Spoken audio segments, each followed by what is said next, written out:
Hola.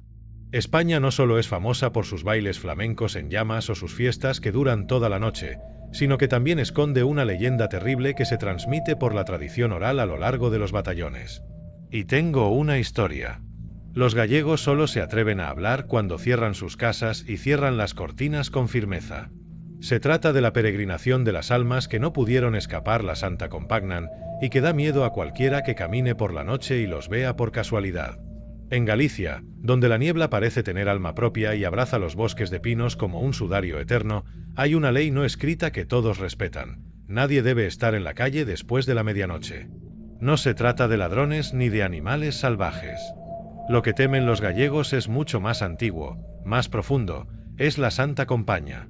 Dicen que aparece cuando el reloj marca la 1:13. Siempre a la misma hora. Siempre en silencio. Una procesión de sombras cubiertas con túnicas negras, deslizándose entre la bruma con candelabros que, en lugar de cera, derraman gotas espesas como sangre. El que camina al frente no está muerto. Es un vivo, elegido al azar, condenado a guiar a los difuntos hasta que otro alma inocente tome su lugar. Muchos aseguran que ese líder no recuerda cómo empezó todo. Solo sabe que no puede detenerse. Hay quienes dicen que basta con verlos de reojo para empezar a cambiar. Los ojos se vuelven opacos, la voz se apaga y el sueño ya no llega por la noche. El cuerpo se enfría poco a poco, como si ya no perteneciera del todo a este mundo. Una mujer del pueblo de Mondoñedo juró haberlos visto una vez. Al día siguiente, su perro desapareció. Luego, su reflejo ya no coincidía con sus movimientos. Y una semana después, su nombre fue borrado del registro del padrón municipal. Los sacerdotes de las aldeas más apartadas han advertido durante siglos: si escuchas pasos sin sombra, si ves llamas que no tiemblan al viento, si el silencio se hace tan espeso que duele, entonces cierra los ojos. Reza. Nunca mires atrás. A veces, alguien desaparece sin dejar rastro. La policía lo llama fuga. Pero los ancianos lo saben, fue elegido. Y ahora él camina al frente de la compañía, con el crucifijo de madera podrida en las manos, guiando a los que ya no tienen paz. En las casas más antiguas, aún se cuelgan ramas de laurel en las puertas. No como adorno, sino como protección. Y se guarda pan duro del día anterior, envuelto en paño blanco, para que los muertos no entren a pedir. Los niños aprenden desde pequeños a no responder si oyen su nombre por la noche. Porque la Santa Compaña puede imitar voces. Puede tocar puertas. Puede esperar. Y si alguna vez vas a Galicia, sobre todo en invierno, cuando la niebla lo cubre todo, lleva siempre contigo una cruz de castaño y un rosario bendecido. Porque si los ves, ellos también te verán a ti. Y a partir de entonces, cada noche, escucharás pasos tras de ti, justo cuando el reloj marque la 1:13. Mateo, un estudiante madrileño de 22 años, había decidido pasar unos días con su abuela en una aldea tranquila cerca de Lugo. Era un lugar apacible, de esos donde el tiempo parece quedarse dormido entre colinas y niebla. Esa noche, tras una cena con antiguos amigos del pueblo, tomó el atajo que cruzaba el viejo cementerio para volver a casa. El reloj del móvil marcaba exactamente la 1:13 de la madrugada.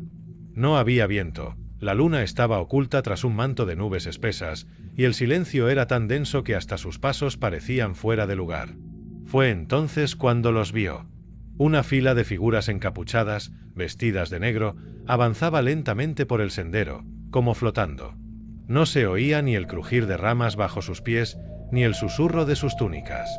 Las velas que llevaban emitían una luz enfermiza, parpadeante, pero no se movían pese a que, de repente, una ráfaga helada cruzó el camino. Mateo pensó que sería una especie de procesión religiosa nocturna, quizás una tradición local. Pero algo no encajaba. No tenían sombra. Ninguno. Y sus pies, si es que los tenían, no tocaban la tierra. Las llamas de las velas no respondían al viento. El que caminaba al frente sostenía un crucifijo de madera podrida. Llevaba cosido en la túnica un símbolo que Mateo no reconoció, pero le hizo temblar sin saber por qué. Sintió un nudo en el estómago, como si su cuerpo supiera algo que su mente aún no alcanzaba a entender. Impulsado por la curiosidad, o quizás por una imprudencia muy humana, Mateo murmuró un saludo. Fue un error. Una de las figuras giró lentamente la cabeza hacia él. Donde debía haber un rostro, solo había piel blanca como cera vieja. Ni ojos, ni boca, ni expresión.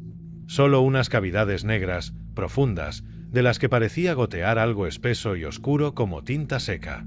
En ese instante, Mateo sintió como el frío lo traspasaba.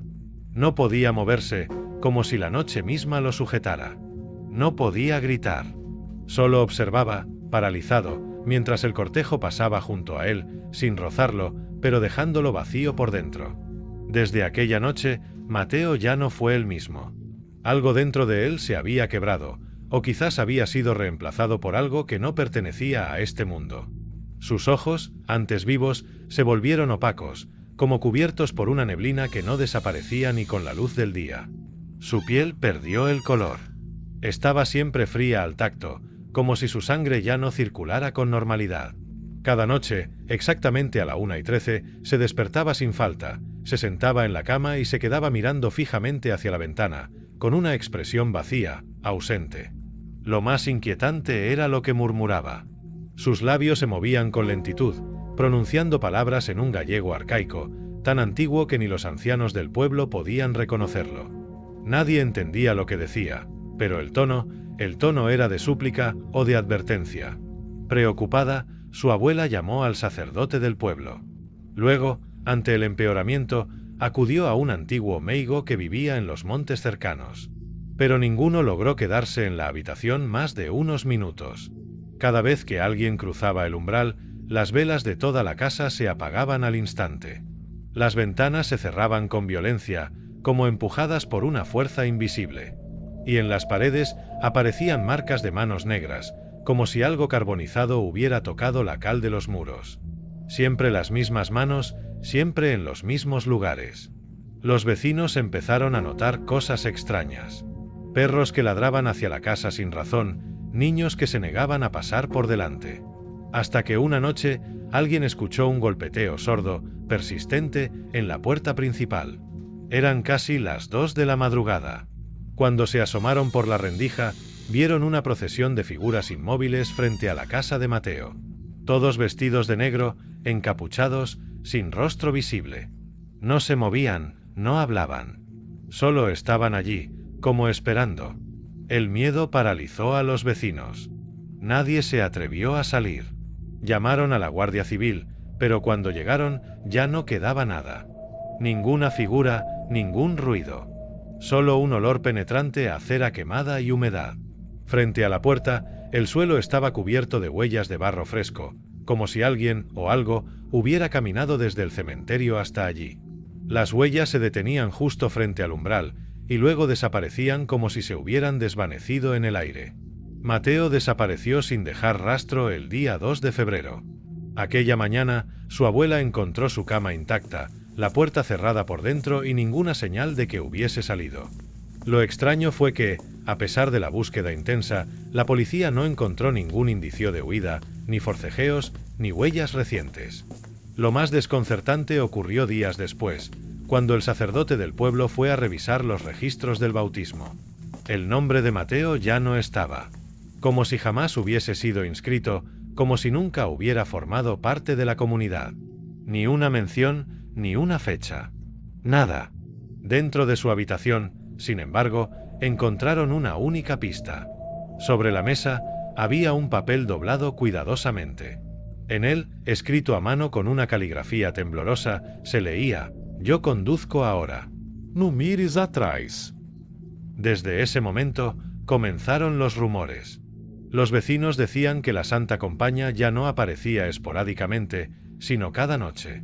Siempre a la misma hora, 1:13. Como un reloj fúnebre que marca su propio ritual. La gente decía que las velas que llevaban brillaban con una intensidad diferente.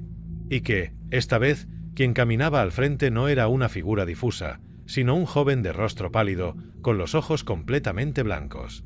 Llevaba el crucifijo de madera podrida en alto, con la misma marca oscura en el pecho que Mateo había descrito una vez en su delirio. Caminaba sin prisa, guiando al resto de almas, como si lo hubiese hecho toda la vida. Algunos aseguran haberlo visto desde lejos.